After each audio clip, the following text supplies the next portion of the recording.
anka nyogollame ko ambe ala tanu ala mi ayira yogona herala ala magu ay torali ko kuma la bolo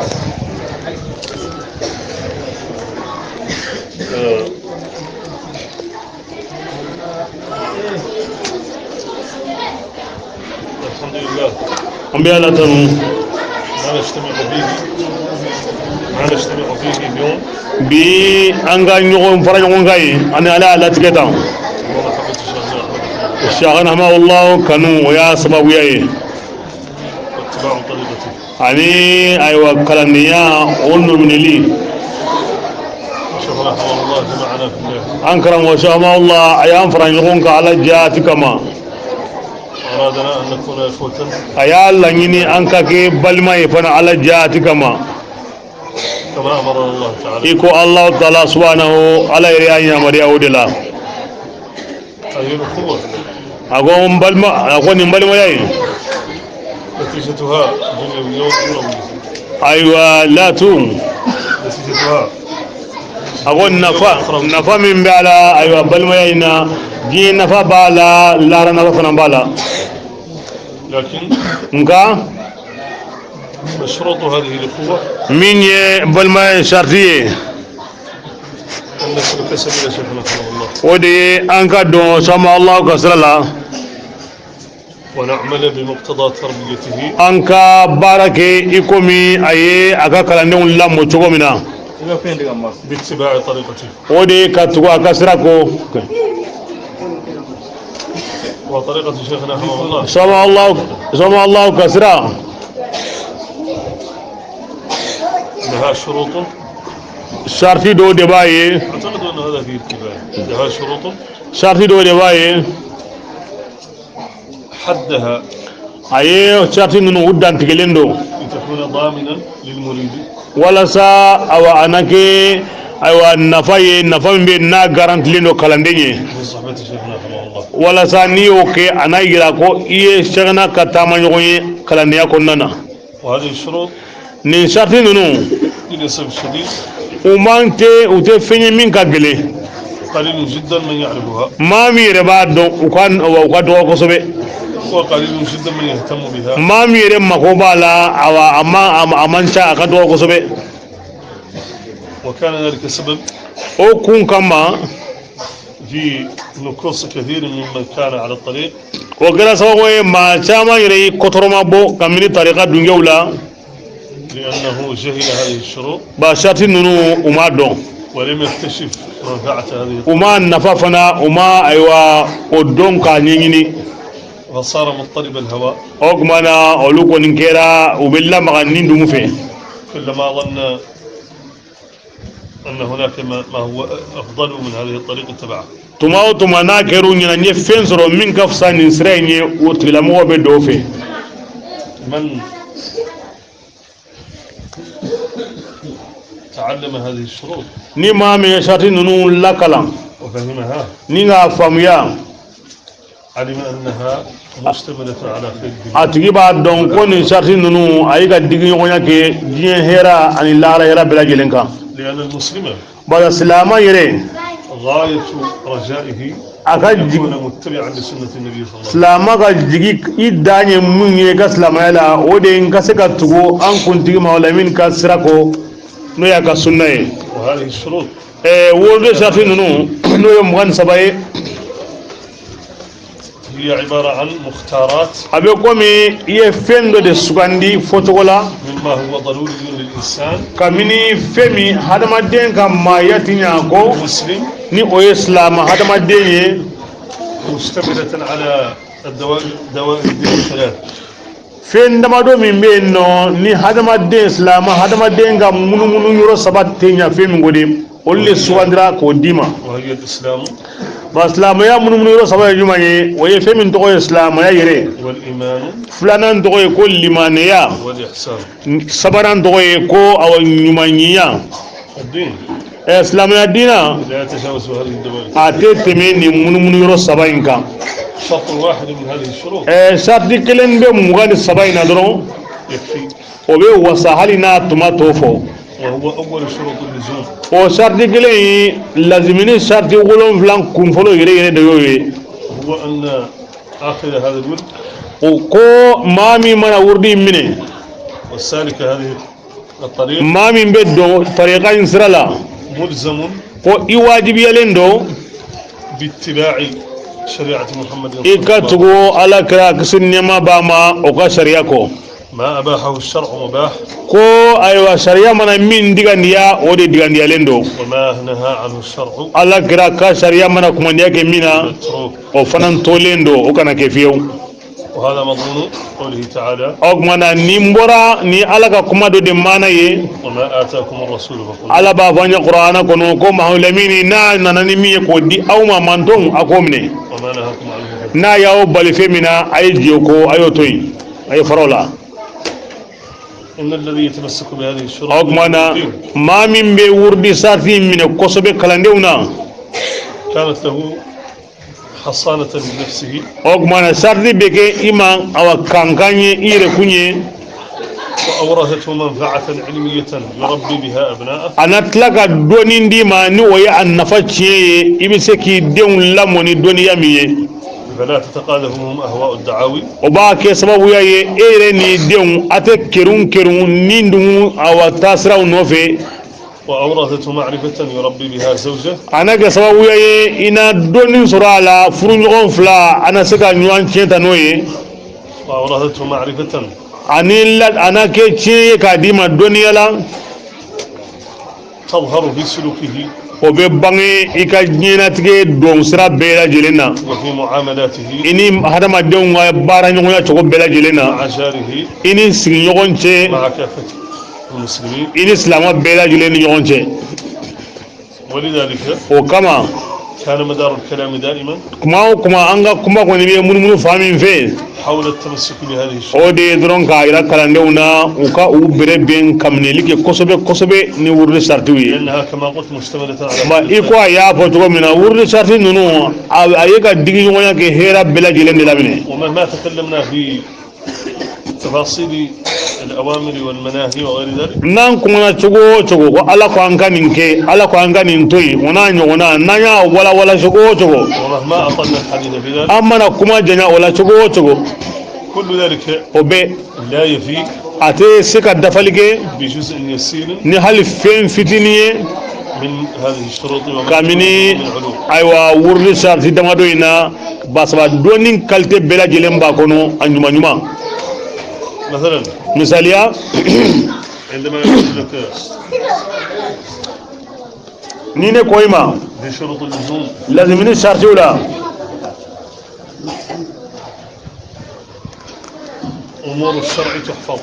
ko a k'i ma i ka sariya koɲɛw tanga معناه o kuma kɔrɔ أنك يجب أن تتبع an bɛ أمر o kɔrɔ ye a bɛ wajibi ka i ka tugu ala ka yamaruya o yamaruya ko تقدم عليه fɛn fɛn ni i kan ka a kɛ n'i b'a daminɛ أن تنظره هل هو مباح في الشرع i k'a filɛ fɔlɔ yali nin bɛ bɛn ni ala ka sariya la walima a tɛ bɛn هل هو مكروه yali nin fɛn in a koɲalen do dɔn wa هل هو حرام walima a kumandiyalen do haramu do dɔn wa i kan k'o dɔn fɔlɔ وفي ذلك o la حصانة o kumana n'i y'o filɛ o bɛ kɛ sababuya ye komi a y'a fɔ cogo min na o ye latangalan de ye من الوقوع في الأخطاء. i na bali ka dɔn filiw la o la parce que yanni e ka min kɛ e yɛrɛ y'a filɛ yali a kan ka kɛ walima a man ka kɛ a b'i ko fili la n'a man ka kɛ i b'a to yen في هذا الشرط وحده o kumana min ye nin sariti kelen ye k'a fɔ i ka tugu sariya ko حصانة o ye latangalan ye من دعاوى المدعين. welebaw ye fɛn minnu wele a bɛ tanga إذا أتاك من هؤلاء الدعاة الجدد maa kura minnu bɛ yen nɔ n'u bɛ ka maaw wele ka taa u ka taa sira kɔrɔw ma n'u nana i bara من يريد أن يصرفك عما أنت عليه n'a y'a laɲini k'i yɛlɛma ka bɔ fɛn kan e tun bɛ fɛn min kan أنصت لما يقول i b'a ka kuma lamɛn وبعد أن ينهي كلامه yanni a k'a ka kuma ban اسأله i b'a ɲininka هل كلامك هذا معروفا yali e bɛ ka nin min fɔ nin ye awa يدخل في مضمون الشرع e bɛ ka min fɔ nin ye ni ɲuman don sariti kelen bɛ yen nɔ i b'a sɔrɔ o kɔnɔ إذا قال نعم nago awo ko nyumando إذا قال أن كلامه داخلا في مضمون الشرع المحمدي nago alika kuma donendo ala kiraka sharia konna na kisinema bama تقول له إن ذاك iba fay o tumana fe لم تأتيني بجديد eni kuramana ne barade لأن الطريقة التي أنا عليها wa nebe sira minka تأمرني obene ya maruya بأن نعمل بأوامر الشرع. ko anga barake ni an kuntigi mawla min ka sharia ye kisinema bama إذن o tumana fe تكون بهذا قد قطعت الطريقة aw mana ka sira tige sisan على من يريد صرفك عما fenye femi ba fe ka iyele man ka bo fenna femi ni bola لأن من يدعوك إلى أمر wa mama mani wele kana fema إما أن يكون akake أكثر فائدة مما an nafaka bon katemi ka korleka وإما أن يكون مثله walma ani ka korlenga ke damakenye kelenye إما أن يكون دونه walma ka sura bi ta korle abu o jugoro nin sabade do خير مما أنت عليه ليس موجودا o kuma ebe min ka fo fenga fusoye o te soro fena لأن الطريقة تقول bada tare anga tare ba fo في هذا الشرط ni sartin kono ما آتاكم الرسول ko ala kera mana ni femi ye ki ka o de mine وما نهاكم عنه فانتهوا. ni ma wala min yambali femi ma o kuma an ka o toyi إذن o لا togola خير من رسالة o kuma na fendina na min ka fusa nin kuma ye لا يرجى أفضل من هذه. an ta jigiya ko fendo bi soro min ka fusa nin ye إذا كان ما تدعوني إليه مثل ما أنا عليه ni a y'a sɔrɔ e ta kura in ani ne ka kɔrɔlen fana bɛɛ kelen ye dun فلا عاقل يستبدل ما هو عليه بغيره من مثله. o kuma na hakilima kɔni i ta ni min ye kelen ye kɔni i tɛ o falen ɲɔgɔn ma dɛ إذا كان دون ما أنا عليه n'a y'a sɔrɔ i ta bɛ n ta jukɔrɔ fana dun فلا عاقل أيضا hakilima tɛ ye tuguni ينزل عن حق إلى n'i bɛ sɔn ka jigi awa fɛn na min bɛ i ta jukɔrɔ إذن n'a b'o cogo la مدار الكلام دائما tuma o tuma kuma kɔni a munumunu yɔrɔ dɔrɔn an b'a fɔ dɔrɔn ka minɛni kɛ ni sariya ye وقد سمعوا هذا كثيرا a ye nin mɛn kosɛbɛ a dɔ la وأود الآن أن أستمع إلى أسئلتهم. o kuma na ale kɔni b'a fɛ dɔrɔn min nafa ka bon ni ɲininkali bɛ mɔgɔ min bolo o nafa ka bon kosɛbɛ هذه أول مرة التي هم فيها barisa n'i y'a siɲɛ fɔlɔ kɔni ye an kana jɔ ni dugu la yan وربما سمعوا محاضرة a na kɛ a y'an ka kuma dɔw mɛn awa fan wɛrɛw la arajow la o bɛ se ka kɛ قد تكون عندهم أسئلة ni a y'a sɔrɔ a na kɛ ɲininkali bɛ sɔrɔ aw fɛ سواء عند الرجال أو عند النساء a ɲininkali a bɛ cɛw bolo wa a bɛ musow bolo wa نستمع إليها. a kuma na an bɛ lamɛnni kɛ a ka ɲininkaliw la من استطاع الإجابة عنه n'an bɛ se ka fɛn min jaabi an b'o jaabi ومن لا نعرف الإجابة عنه n'a yɛrɛ tɛ a dɔn ka fɛn min jaabi a b'a fɔ ko ale tɛ o dɔn الله وليته. ala k'an bɛ bɛnɲɔgɔnya tigi ye alahu taala ye joni ka b'o cogo la ɲininkali ye fɛn ye a nafa ka bon kosɛbɛ o la n'i ye fɛn min ɲininkali kɛ e yɛrɛ kɔni tɛ ɲinɛ o kɔ wa na kɛ fana o de mako bɛ i la n'i mana si ka kuma ka tile ka kuma a na sɔrɔ awa yenkaw mako tɛ o la i mako bɛ fɛn min na kɔni i bɛ se k'o ɲininkali kɛ o kama ɲininkali ka ɲi kosɛbɛ kosɛbɛ maa kana saamiya la maa kana awa maloya la wagati fitinin de don awɔ a nafa ka bon e bɛ baraji sɔrɔ maa minnu mana i ka jaabiw mɛn i b'olu fana ka baraji sɔrɔ o de kun don an bɛ aw ka ɲininkali makɔnɔ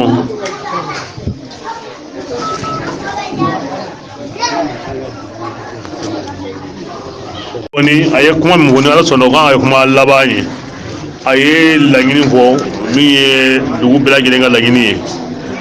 nka ni ɲininkali bɛ yen ni ɲininkali tɛ yen fana donc an b'o kuma fɔ ko n'i bɛ wari la ni kɔlɔsi tilali la ka bin o tuma na ko yali i b'a kɛ cogo di sisan a tigi o de fɔ dɛ sayilun إن كنت ذاكرا وسقط من يدك الصبح وما العمل تحتاط تبني على اليقين. iba jati mine i wurdito ni danganiya b'i bolo ko n bolo kɔni kun tɛmɛna nin na o kuma i b'a ta o la n'a danganiya b'i bolo n kɔni kun sera yan n tɛmɛna nin kan donc i b'a ta la yani danganiya min b'i bolo i b'a ta o la بعد الإكمال وبعد أن تستكمل الوردة تأتي بكلام استمر. ngo ni wurdi bana waati min na i bɛ astaghfirullah astaghfirullah i bɛ o kɛmɛ kɛ awa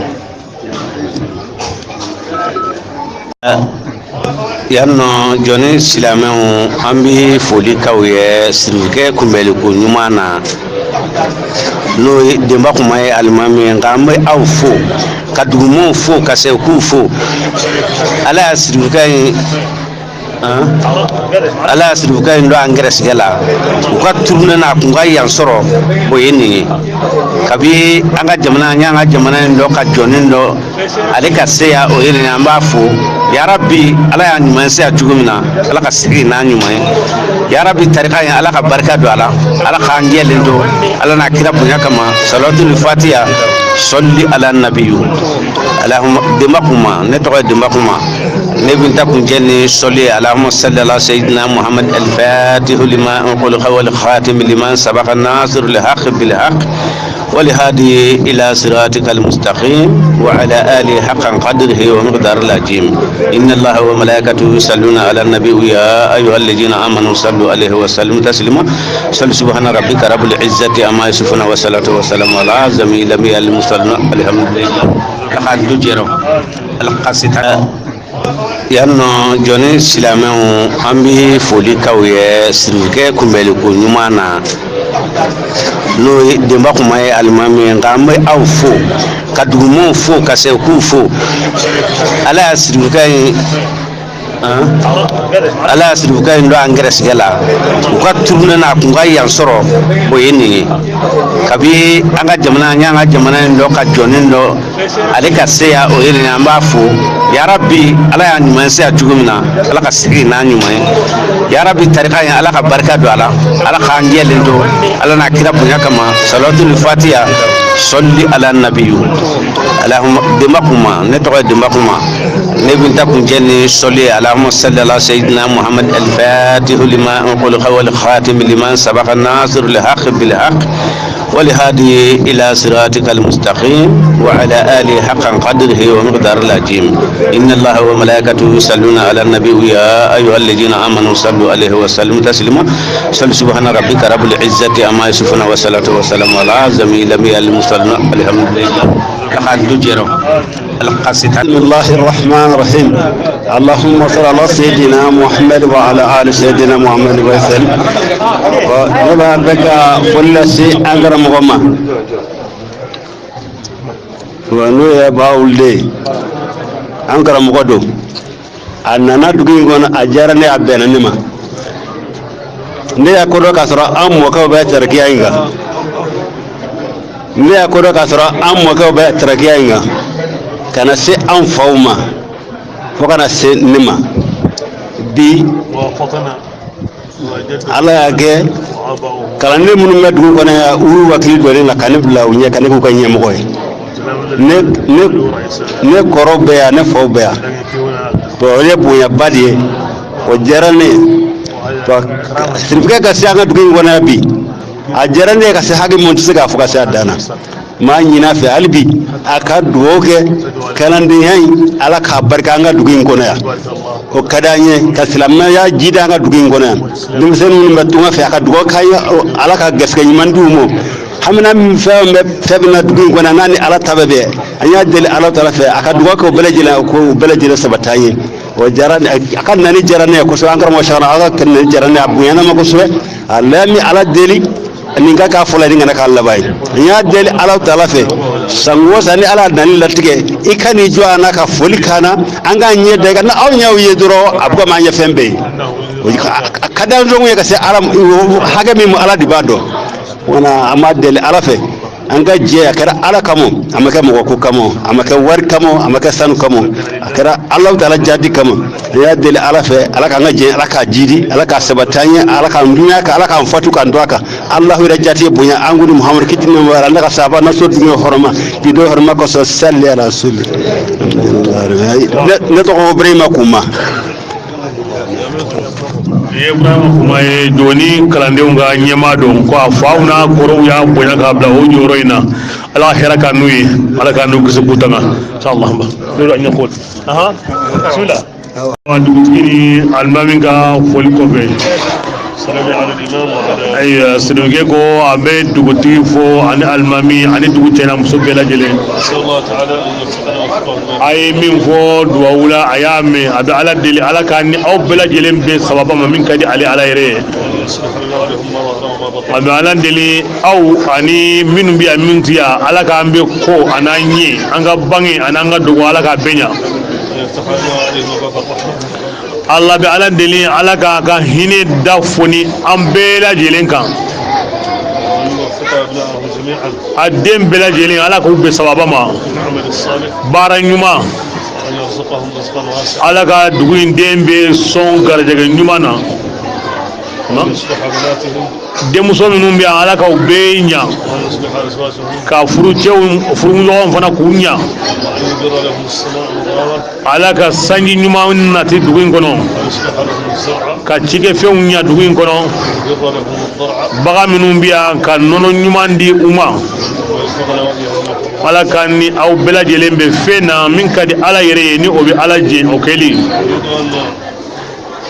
أنبههم جميعا ale kɔni nin tɛmɛnen kɔfɛ a b'a fɛ dɔrɔn ka hakili lajigin kɛ aw ye ani k'aw lakunu aw bɛɛ lajɛlen إلى أن هذه المرحلة التي نمر بها ka bɔ jamana in a bɛ cogo min na sisan مرحلة صعبة في ko jamana in a bɛ cogo la cogo min n'a ka gɛlɛn dɛ ونحن كلام شيخنا حفظه الله anw kalandenw dun علينا العبء الأكبر a doni fanba bɛ an de kan dɛ في رعاية الدين الإسلامي o ye juma ye silamadina lakɔlɔsili kɔni ولذلك o kama فكل المسلمين silama o silama يعولون علينا فقط ayiwa o tuma na u bɛɛ b'u jigi sɛmɛ an kan لأن اليوم parce que an bɛ bi don min na من يستطيع أن يقول لا k'a fɔ n tɛ للنظام awa jamana ɲɛmaa ye وللغرب k'a fɔ awa faranjɛw ye ko n tɛ بلا خوف ولا طمع k'a sɔrɔ a tigi tɛ siran a tɛ tamaki هم نحن فقط o ye an de ye bi a kalandenw o ye anw de ye bi o kɔrɔ n'i ko anw an karamɔgɔ mamadu sɛkhana ale kelen bɛ de ye bi k'a fɔ n tɛ وعليه o tuma na o kan بل نكون جميعنا an bɛɛ lajɛlen an min ko an ye awa kalandenw ye an bɛɛ lajɛlen مصغين ومنتبهين an ka lamɛnni kɛ an ka bɔ an yɛrɛ kalama إذا ما صدر أمر من بويا ni yamariya bɔra karamɔgɔ bolo ni o ye bu ye أيا كان ذلك الأمر a mana kɛ yamariya o yamariya ye أن نكون جاهزين للتلبية a ka kɛ an labɛnnen don ka yamariya in laminɛ إذا قال قوموا نقوم n'a ko a ye wuli an ka wuli إذا قال قولوا نقول n'a ko a ye nin fɔ an k'o fɔ إذا قال اصمتوا نصمت n'a ko a ye da de an k'an da de إذا استدعانا للحضور إلى n'a y'an wele ko an ka se yɔrɔ o yɔrɔ إلى بمكو n'a kɛra bamakɔ ye wa إلى نيرو n'a kɛra yɔrɔ ye wa walima a mana kɛ yɔrɔ o yɔrɔ نكون جاهزين o k'a sɔrɔ an labɛnnen don وليس هناك عمل من أعمال الدنيا an kana kɛ ko diɲɛ baara dɔ ka sɔrɔ yen أكثر أهمية ko an mako bɛ o la من حماية الدين ka tɛmɛ diinɛ lakɔlɔsili kan بويا إذا قام ni an fa mɔdɛbɛ sɛkhana n'a wulila من أجل زرع a tɛ wuli ɲɔko kama ولا من أجل تجارة a tɛ wuli jago kama ولا من أجل أي مكسب a tɛ wuli diɲɛ makoɲɛ o makoɲɛ kama إنما يقوم a wuli kun de bɛ kɛ بحماية دين الله ka silamaya ala ka diinɛ in tanga بحماية القيم الإسلامية ka silamaya jogo ɲumanw n'a kiimanw k'olu tanga بحماية المثل التي ورثناها عن a آبائنا wuli kun bɛ kɛ de anw yɛrɛ ye fɛn minnu tiɲɛ ta an faw bolo an ka awa naamu kɔrɔ a bɛ wuli o de kama وإذا ما صدر أمر ni yamaruya kɔni sintira o wagati ويصلهم إن شاء الله wajibi a bɛɛ lajɛlen n'aw mɛn عن طريق الإذاعة والاتصال arajo senfɛ walima telefoniw ni o ɲɔgɔnnaw senfɛ وكما قلت i ko a seginna a kan cogo min na جميع التلاميذ kalanden bɛ صفا واحدا an bɛ jamakulu kelen خلف إمامه an b'an ka ɲɛmaa kɔfɛ ويحفظه ni o ye mɔdɛbulu sɛkhana ye ala ka a tanga أنا ندعو الله تعالى o kumana sisan nɔ ko a bɛna ala deli لنا جميعا an bɛɛ lajɛlen ye bɛɛ ka fatiya ta bɛɛ ka i ka mako don a kɔnɔ dugutigi alimami بسم الله الرحمن الرحيم الحمد لله رب العالمين الرحمن الرحيم مالك يوم الدين إياك نعبد وإياك نستعين اهدنا الصراط المستقيم صراط الذين أنعمت عليهم غير المغضوب عليهم ولا الضالين اللهم صل على سيدنا محمد الفاتح لما أغلق والخاتم لما سبق ناصر الحق بالحق والهادي إلى صراطك المستقيم وعلى آله حق قدره ومقداره العظيم صلاة تحل بها العقد وتفك بها الكرب وتنال بها المقاصد سبحان ربك رب العزة عما يصفون وسلام على المرسلين والحمد لله رب العالمين. sirike ko ka bela jelin fo aw ka kumbel ko nyumana le wala ka barka dugula aw ya kumbe ni bonya ye ni karama ye ko jara ye kosobe ale be jamana nga mena nga tita yorola nimi ma wele aga wele sera ma ajara ye ayado islam ya kanumba aula islam ya bonya be awyoro o kama anana ko wele jabe kwani te aga bonyana dugutigi abiyanno almamin bi aro dugu bi ogmana kwani te kwani baraji ko ajara ye kosobe ogmana ko ka fo dugutigi ana almamin ko ambe sira nyini amba be kasegi